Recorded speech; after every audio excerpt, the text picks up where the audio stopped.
Tom Cruise is Hollywood's biggest action star, but nobody talks about the guns that made him famous. These 10 firearms didn't just appear in movies, they created the legend. From Mission Impossible to Collateral, every weapon was strategically chosen to build Cruise's unstoppable screen persona. Number 3 is a franchise staple. Next, the comedic cameo prop. Number 10, Austin Powers and Goldmember, 2002.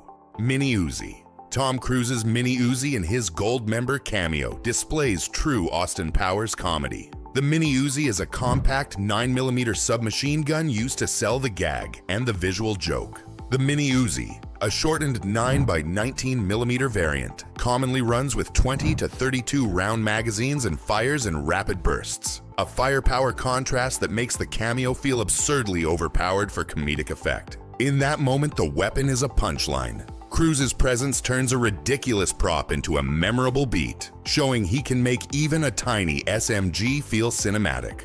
On camera, its stubby silhouette creates a frantic visual tempo, easy to point at close range but impossible to make elegant, which is exactly the joke. Weighing roughly 6 pounds loaded and measuring just over 14 inches with the stock folded, the Mini Uzi is compact enough for vehicle or close quarters use, which is why it reads as comically excessive in a parody cameo. Next, period authenticity. Number 9, born on the 4th of July, 1989, M14. In Oliver Stone's biopic, Cruise carries weapons that anchor him in Vietnam-era reality. The M14, when it appears, speaks to military service and the brutal firmness of modern battle. The M14 is a 7.62 by 51mm NATO battle rifle with a detachable 20-round box magazine and a gas-operated semi-automatic action, powerful, long-ranged, and unforgiving. When Cruise's character shoulders an M14, the camera uses the rifle to externalize grief and the weight of duty. It's not glamour, it's consequence. Its long wooden stock and pronounced gas system give the rifle an unmistakable silhouette that instantly signals Vietnam-era authenticity to audiences. With an overall length of about 44 inches and a weight near 9 pounds empty, the M14's heft and balance make it a visually authoritative rifle that anchors period authenticity on screen. Next, spy tradecraft. Number 8, Mission Impossible, Rogue Nation, 2015. Sig Sauer P226R. Rogue Nation gives Ethan Hunt tools that read as reliable craft, and the Sig Sauer P226R sells that professionalism. The P226R is typically chambered in 9x19mm with a 15-round magazine and double-action, single-action operation. A service-grade sidearm chosen for balance, accuracy, and a reassuring trigger feel. In Cruise's hands, the P226R becomes shorthand for tradecraft, deliberate draws, clean follow-ups, and an operator who trusts his hardware the way he trusts his training. Because the P226R is used by real militaries and police, it brings on-screen credibility. It reads as operational gear, not a movie prop. The P226R's 4.4-inch barrel and all-metal construction give it a balanced weight of roughly 34 ounces loaded, which translates to steady sight tracking and minimal muzzle flip during rapid follow-up shots. Stay till the end. Number 1 will surprise you. Next, the charming Rogue. Number 7, Night and Day, 2010, Sig Sauer P250 Compact. Night and Day plays fast and loose, and the compact Sig Sauer P250 mirrors that tone. Small, concealable, but capable. The P250 Compact is commonly set up in 9mm with a 12 to 13 round magazine and a modular trigger package, built for discreet carry and quick handling.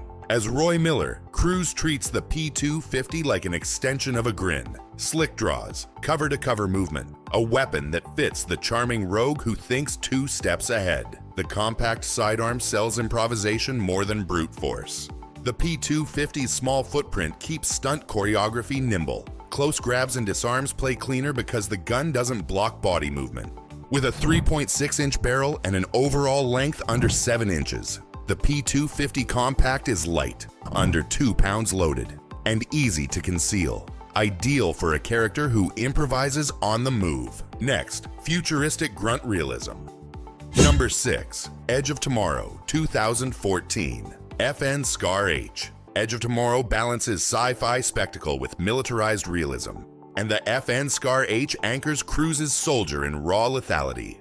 The Scar H is chambered in 7.62 by 51mm NATO with a typical 20-round magazine, short-stroke gas piston reliability, and modular furniture. A rifle built for modern combat adaptability. That heft shows when Cruise's character reloads, bangs cheek, and pushes through a blast zone. The weapon isn't just future tech, it's believable mass and consequence, which grounds the film's looped chaos in tactile reality. The Scar H's modular rails let production dress it with optics and accessories, future-proofing the rifle visually while keeping believable weight and handling. The Scar H's adjustable folding stock and free-floating barrel give it an effective range beyond 600 meters, making it credible as both a close-quarters and mid-range combat rifle on screen. Next, Urban Precision. Number 5. Jack Reacher, 2012. SIG. P556 SG550 Hybrid. In Jack Reacher, Cruise's lone wolf carries tools that read like tactical truth. The P556/SG550 family gives the film a compact carbine-level bite for tight urban fights. The P556 is a 5.56 by 45mm NATO carbine with a 30-round detachable magazine, selective fire capability on military variants, and a short, handy profile that bridges assault rifle power and compact maneuverability. In the film, the carbine's crisp reports and clean reloads underline Reacher's controlled violence. He chooses efficiency over spectacle. On camera, the rifle's compact lines keep movement fluid in cramped interiors. A long-barreled rifle would have cramped the choreography, but the P556 gives presence without excess. With a barrel length typically around 10 to 14 inches depending on carbine variant, and a weight near 7 pounds, the P556 balances rifle caliber punch with the handling speed of a submachine gun. Next, cold professionalism.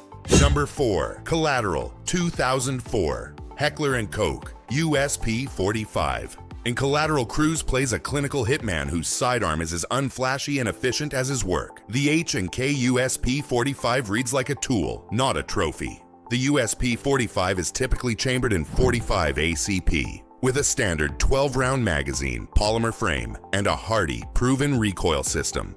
A solid, serviceable platform. The pistol's deliberate heft and trigger feel mirrors Vincent's economy. Each draw is efficient, each shot purposeful. Visually, the USP's plain. Functional lines keep attention on the actor rather than ornament. The gun disappears into the performance, making the character's menace feel natural, not cinematic. The USP-45's polygonal rifling and recoil reduction system keep muzzle rise manageable despite the heavy 45 ACP round, which is why Vincent's shots look controlled and deliberate rather than wild. Next, a franchise staple. Number 3. Mission Impossible 2, 2000. Beretta 92 FS Brigadier. MI2 gives Ethan Hunt a familiar, reliable sidearm, and the Beretta 92 FS Brigadier sells that steadiness. 9x19mm, a 15-round double-stack magazine, and a long, steady sight radius. The Brigadier's open slide and clean ejection profile make it photogenic for follow-through shots and clean muzzle snaps. When Cruise moves with the 92 FS, it signals franchise continuity. The pistol reads as dependable equipment for a man who relies on tradecraft as much as improvisation. Because the 92 FS cycles with a distinctive, graceful ejection and visible slide travel, it photographs predictably. Directors get consistent recoil, and cutters get consistent frames. The Brigadier variant features a heavier slide than the standard 92 FS, which reduces felt recoil and extends service life. A detail that reinforces the gun's reputation as a workhorse sidearm. Next, the classic Ethan Hunt sidearm. Number 2. Mission Impossible, 1996. Beretta Cougar. The original Mission Impossible features the Beretta Cougar as part of Ethan Hunt's field kit. A modern, slightly sleeker Beretta profile with 9mm or 40 caliber options depending on configuration. The Cougar family typically comes with double-action, single-action triggers and magazines in the mid-teens capacity, offering a balance of concealability and shootability for an operative on the run. In the first film, the Cougar helps sell Hunt's blend of reflex and refinement. It's small enough for quick grabs, big enough to be trusted. On screen, the Cougar's slimmer slide and reduced bulk make hand-to-hand choreography cleaner. Chase sequences favor a pistol that won't tangle with stunts or costume. The Cougar's rotating barrel system reduces felt recoil and keeps the slide profile slim, making it easier to draw from concealment and faster to bring on target in tight choreography. Next, a modern combat centerpiece. Number 1. Mission Impossible Fallout 2018. Heckler & Koch HK416. Fallout crowns the list with the HK416, the modern, piston-driven assault rifle that brings heavy credibility to high-stakes action. Chambered in 5.56 by 45mm NATO with a 30-round magazine and a short-stroke gas piston system, the HK416 offers the reliability of a piston rifle with AR-style ergonomics. It's a favorite of elite units worldwide. In Cruz's hands, the HK416 reads as the definitive, realistic combat rifle. Weight, muzzle presence, and the tactile action of the charging handle sell realism in the film's largest set pieces.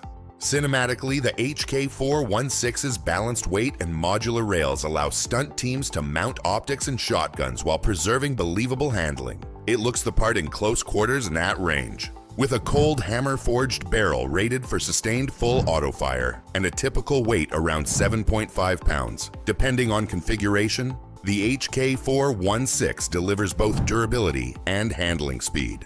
Critical for the film's extended action sequences, these 10 guns did more than fire. They built characters, set stakes, and turned stunts into signature moments. From covert sidearms to frontline rifles, each weapon helped shape Tom Cruise's screen persona and the cinematic language of action. What sets Cruise apart is his insistence on authenticity. He trains with real firearms, learns tactical reloads, and demands that every draw and magazine change reads as believable on camera. Drop a comment on which gun or movie was your favorite. Don't forget to subscribe for more deep dives into the props that made movie history.